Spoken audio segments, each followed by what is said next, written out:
सत्यमेव जयते। आज पूरे भारत के अंदर एक विषय बहुत ज़्यादा चर्चा में है।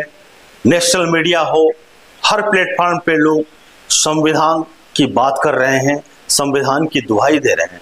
हमारे विपक्ष के नेता राहुल गांधी संविधान को बार बार जनता के बीच में दिखा रहे हैं।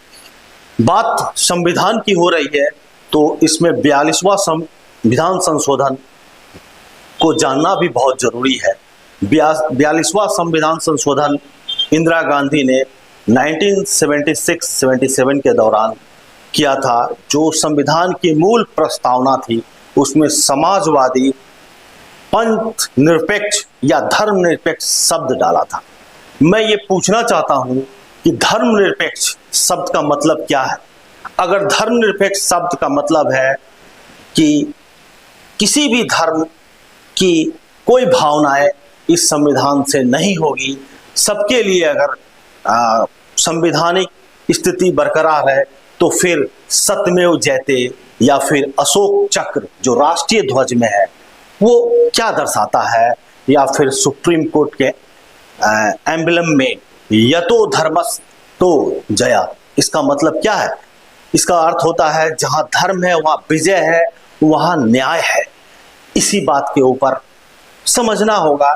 ये छोटी बात है लेकिन बड़ी बात है, इसलिए भी है कि अगर धर्मनिरपेक्ष संविधान के प्रस्तावना में जोड़ा गया तो फिर ये इतनी सारी जो स्लोगन्स हैं जिनका मैंने जिक्र किया वो क्या दर्शाते हैं।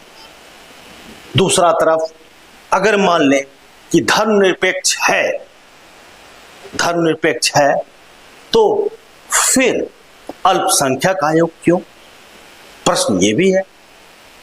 वहां तो किसी धर्म का कोई आयोग नहीं, या फिर कहें अल्पसंख्यक, माइनॉरिटी, मेजॉरिटी की बात क्यों राजनीति में। ये तो धर्मनिरपेक्ष है। तो ये देश है जिस देश के अंदर अपनी सुविधा के अनुसार लोग या राजनीतिक पार्टियां व्यवस्थाओं में परिवर्तन करती है, चुनाव में को मद्देनजर रखते हुए, या फिर यूं कहें कि उनकी मंशा डायरेक्ट सत्ता में काबिज होने की है।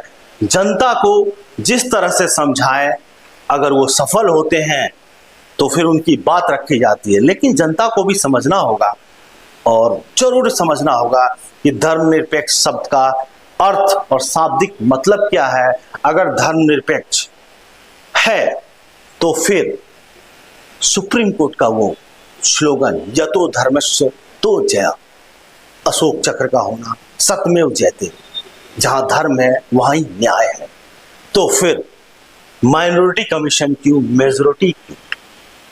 ये भी एक प्रश्न है जो आज हम आपके बीच रखना चाहते हैं।